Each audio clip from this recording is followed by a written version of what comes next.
Eu quero, inicialmente, cumprimentar o professor e ministro Gilmar Mendes, o reitor da universidade, os professores, e cumprimentar a todos que tiveram a felicidade, ou que estão tendo a felicidade, de participar deste encontro acadêmico e intelectual.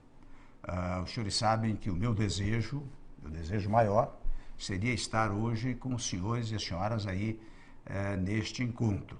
Eu sempre faço com muito prazer, e sempre fiz ao longo da vida, a presença nesses congressos, proferindo aulas, expondo algumas ideias.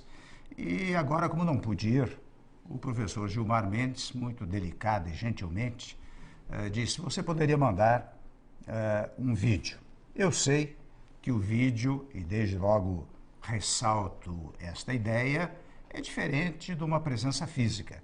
E eu não quero ser, digamos assim, alguém que durante 50 minutos, uma hora, ficará transmitindo ideias por meio de um vídeo. Acho que seria extremamente indelicado da minha parte, para não dizer até inconveniente. Então, o que eu quero nesta manifestação, que eu começo saudando mais uma vez os integrantes deste encontro, é revelar um pouco qual é a Constituição brasileira, qual é o ambiente constitucional que a Constituição brasileira de 5 de outubro de 1988 proporcionou ao nosso país. E, naturalmente, vez ou outra, eu farei alguma breve comparação com a Constituição do Estado português. Ambas constituições foram capazes de estabelecer uma estabilidade institucional extraordinária nos nossos países. Nós temos tranquilidade em relação à aplicação do direito estabelecido pela Constituição brasileira e pela Constituição portuguesa. Aliás, para dizer o óbvio, os senhores sabem melhor do que eu, que o direito existe precisamente para regular as relações sociais. E quando o direito é obedecido, as relações sociais se harmonizam. Daí a importância destes encontros de natureza jurídica que o professor Gilmar Mendes tem feito em várias oportunidades, e os senhores aí em Portugal. Eu mesmo, algumas vezes, tive a oportunidade de estar na Universidade de Lisboa falando sobre esses temas. Então, eu começo dizendo que a nossa Constituição, ela teve esta, digamos, sabedoria. Os senhores sabem que ela, que foi promulgada em 5 de outubro de 1988, teve como antecedente, durante um largo período, um sistema político e jurídico extremamente centralizador.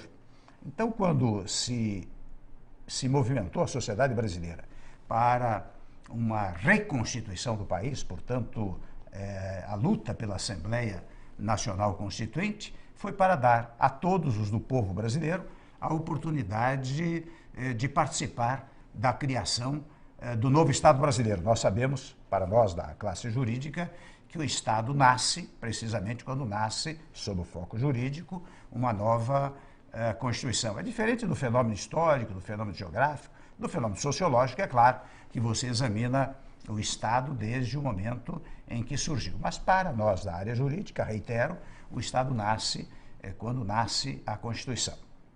Pois muito bem, o que é que fizemos nesse período? Quais foram os dizeres da Constituição, os dizeres inaugurais da Constituição? Em primeiro lugar, revelou-se, e aqui vai a sabedoria do Constituinte de 88, aliás, foi o meu primeiro mandato como deputado federal constituinte, nós tivemos, reitero, a capacidade de amalgamar os princípios do Estado liberal com os princípios do Estado social.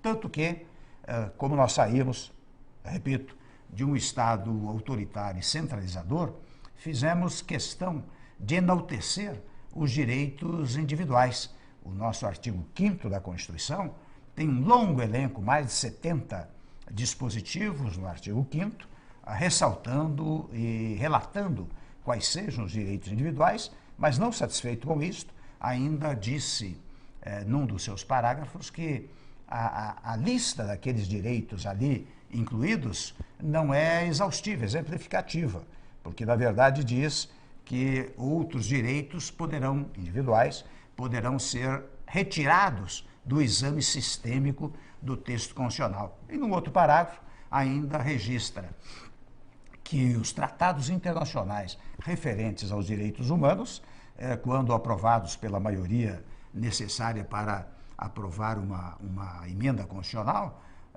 serão tidos como integrantes do capítulo dos direitos individuais na nossa Constituição. Mas, ademais disso, nós ressaltamos muito direitos como, por exemplo, o direito à reunião, o direito ao livre pensamento, o direito à informação, a liberdade de imprensa, enfim, desfrutamos, logo no início da vigência da Constituição de 88, destes direitos de natureza, vamos chamar assim, liberal, assim como prestigiamos a iniciativa privada, como prestigiamos o direito à sociedade. É verdade que o direito à propriedade condicionado, como deve ser, ao bem-estar social, mas, na verdade, estes direitos todos vieram para o texto constitucional. Aliás, neste particular, eu faço até um parênteses para revelar que a nossa Constituição foi muito detalhista, pormenorizada. Não é exatamente uma Constituição, digamos, principiológica, mas é uma Constituição que trouxe para o seu texto, portanto, trouxe para a estrutura do Estado matérias que rigorosamente poderiam ficar no nível ou no patamar da legislação complementar ou da legislação ordinária. Não é sem razão que hoje, quando se quer modificar algum panorama normativo no nosso país, é preciso propor uma emenda à Constituição. Tanto que devemos nos preocupar com o número, creio que há mais de 1000 emendas à Constituição que já tramitaram ou tramitam pelo Congresso Nacional, sendo certo que mais de 70 emendas já foram produzidas ao longo deste período. Mas eu fecho este parênteses para dizer mais uma vez que, sendo a Constituição detalhista e pormenorizada, é claro que retira um pouco da capacidade discricionária do legislador ordinário para produzir a lei e até, convenhamos, retira um pouco a capacidade do judiciário de ser mais criativo em face dos princípios constitucionais, porque quase tudo está expressado literalmente no texto constitucional. Mas, sem embargo disso, devo dizer, especialmente no tocante ao Poder Judiciário brasileiro, que o Judiciário, em muitas e muitas ocasiões, examina os princípios constitucionais para dar uma correta interpretação a determinados temas do cotidiano. Então, com isto, eu quero significar que a adoção destes princípios do Estado liberal fizeram muito bem ao nosso país, porque descartaram qualquer hipótese de centralização do poder e qualquer hipótese de autoritarismo.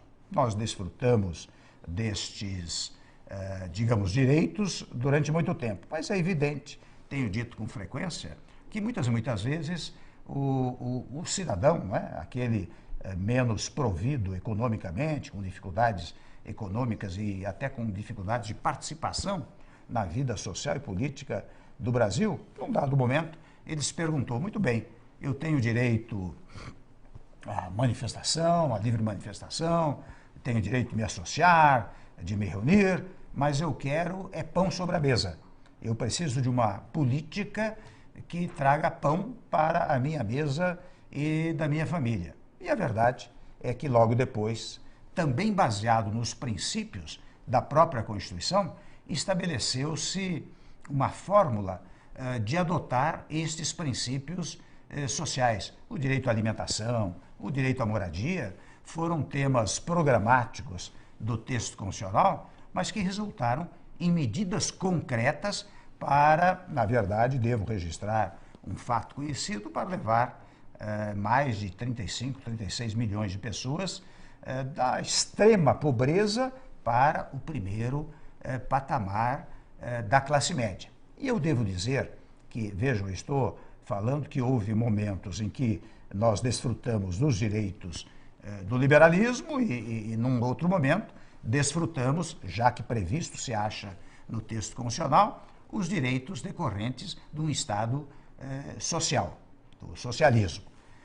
E isso é que permite esta convivência muito adequada que se deu no Brasil a partir de 1988. Mas eu quero me referir, antes de chegar, portanto quero dizer o seguinte, estou chamando esta primeira fase de democracia liberal, a segunda fase de democracia social. E logo após vou falar de uma democracia que nós, neste momento no Brasil, estamos vivendo, que é a chamada, vou antecipando desde já, a democracia da eficiência. Mas, antes disso, eu quero ressaltar que, tal como aconteceu no Estado português, também no Brasil nós estabelecemos a previsão de uma revisão constitucional, que se daria 5 anos após a promulgação do texto constitucional. E ela, efetivamente, se verificou na data de 1993. Mas não foi uma revisão global, completa. Na verdade, não resultou dessa revisão constitucional, ou não resultaram, mais de 6 emendas à Constituição Federal. Mas, entretanto, é interessante que, sem estabelecer exatamente uma revisão, nós fizemos modificações fundamentais para o país num dado momento no Brasil. A revisão se deu em 93, mas nos idos de 95, 1995, 1996, nós fizemos reformas constitucionais que podem ser tidas até como reformas revisionais. E eu verifico que em Portugal, se não me engano, houve cerca de 5 revisões constitucionais. Pois muito bem, nessa chamada reforma constitucional, que estou me referindo dos anos 95 e 96, nós fizemos modificações substanciais no texto constitucional. A primeira delas foi modificar o conceito de empresa de capital nacional, porque, tal como previsto no texto constitucional, e esta era, digamos assim, uma visão ideológica do tema, só era empresa de capital nacional aquela composta por capitais brasileiros. Quando nós modificamos esse conceito, continuou a ser empresa de capital nacional, mesmo aquelas às quais se incorporassem o capital estrangeiro. E, ademais disso, nós quebramos os monopólios estatais. O monopólio das comunicações, o monopólio do gás canalizado, o monopólio da navegação de cabotagem, enfim, vários monopólios que também tinham uma certa visão de que o Estado é que deve fazer tudo. Portanto, nós avançamos para dizer a iniciativa privada pode colaborar muitíssimo. Nós somos capazes de fazer estas reformas, uma verdadeira revisão constitucional, quebrando monopólios. Dou um exemplo claro. Antes desta data, de 95, quando você precisava de um aparelho telefônico, você tinha que se inscrever, esperar 2 ou 3 anos, pagando uma cifra razoável, para depois obter o aparelho telefone fixo. Ora, hoje, depois da quebra do monopólio, os senhores sabem que no Brasil nós precisamos muitas vezes fugir da oferta dos telefones celulares e mesmo dos telefones fixos. Portanto, houve um avanço extraordinário com a quebra dos monopólios estatais. Como, de resto, o fato de nós estarmos a prestigiar a iniciativa privada também melhora muito o ambiente nacional. Vou apenas dar o exemplo das concessões das rodovias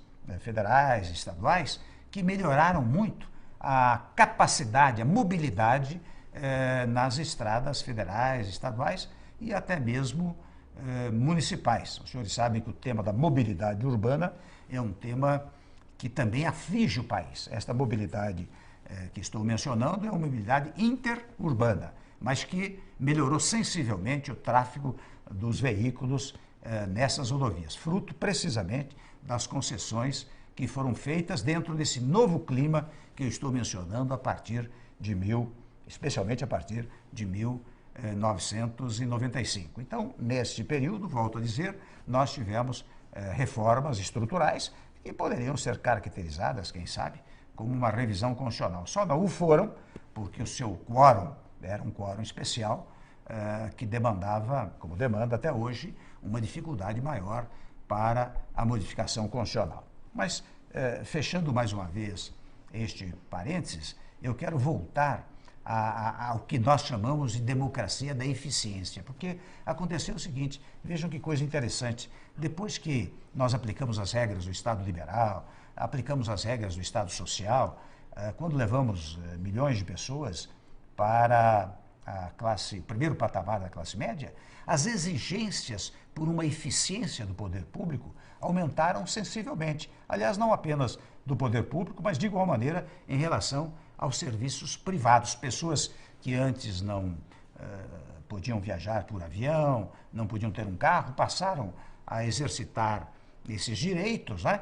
E encontraram dificuldades, muitas vezes, serviços inadequados, que chegaram a gerar até em junho de 2013 protestos no Brasil. E estes protestos, que por muitos foram criticados, por mim foram saudados, porque revelavam uma nova fase da democracia no país. As pessoas passaram a exigir eficiência dos serviços públicos e dos serviços privados. Passaram a exigir ética na política, um comportamento político adequado aos novos tempos e a estas novas realidades no Brasil. E isto gera, volto a dizer, uma terceira fase da democracia, que é a chamada democracia, nós chamamos democracia da eficiência. Estamos trabalhando para isso, estamos buscando esse desiderato, que é um desejo hoje praticamente de todo o povo brasileiro. Não é sem razão que eu posso dizer com a maior tranquilidade que as instituições do nosso país estão funcionando regularmente. Legislativo, executivo, judiciário cumprem as suas tarefas. O judiciário hoje tem uma presença muito forte, muito significativa, que há de ser saudada por todos aqueles que se preocupam com o bom comportamento ético, político, administrativo, né? O legislativo, de igual maneira, tem exercido as suas funções com muita tranquilidade. Então, o que nós temos hoje, neste particular, é a aplicação da regração jurídica. Vejam que quando falei da democracia liberal, da democracia social, da democracia da eficiência, o que estamos fazendo é aplicar o direito. Quando você aplica o direito, volto a dizer, você tem uma certa tranquilidade social. Por isso que eu volto mais uma vez a dizer que são fundamentais esses encontros, esses congressos, para revelar a importância da ciência jurídica, a importância da Constituição, especialmente na boa condução dos povos, não só do Brasil, de Portugal, mas de todo o mundo. E neste particular, antes de encerrar esta minha fala, né, eu não quero cansá-los, vejam que eu estou sendo breve, se eu estivesse aí eu me alongaria, porque quando você está falando para o público, você está recebendo o retorno, né, da atenção, dos ouvidos atentos, e ao depois, naturalmente, nos debates você pode participar muito mais amplamente. Mas eu volto a dizer que haveria uma inconveniência muito grande se eu ficasse aqui a falar durante praticamente 45 minutos, uma hora, seria até, penso eu, deselegante com os senhores. Por isso que, ao cumprimentá-los, eu quero mais uma vez saudá-los, mas especialmente dizer que ao lado do Estado de Direito, que é um fenômeno jurídico, nós temos que ter um fenômeno político, que é o Estado da paz. Hoje, mais do que nunca, o povo de todos os estados precisa de paz. E com isso eu quero também, se me permitem, solidarizar-me com as vítimas dos atentados que se verificaram em vários estados da Europa, em outras partes do planeta, né? Porque isto desarmoniza as relações internas e as relações internacionais. A minha solidariedade, portanto, a estes povos vítimas destas agressões incompatíveis com a ordem jurídica e incompatíveis com a boa política. Portanto, ao lado do Estado de Direito, que certo e seguramente os senhores estão estudando, tratando, debatendo, detalhando, é preciso que tenhamos, sob o foco político, um estado de paz em todos os países. Muito obrigado aos senhores e desejo um ótimo congresso e tenho absoluta convicção de que dele resultarão ideias úteis para Portugal, úteis para o país e úteis para a comunidade jurídica internacional. Muito obrigado.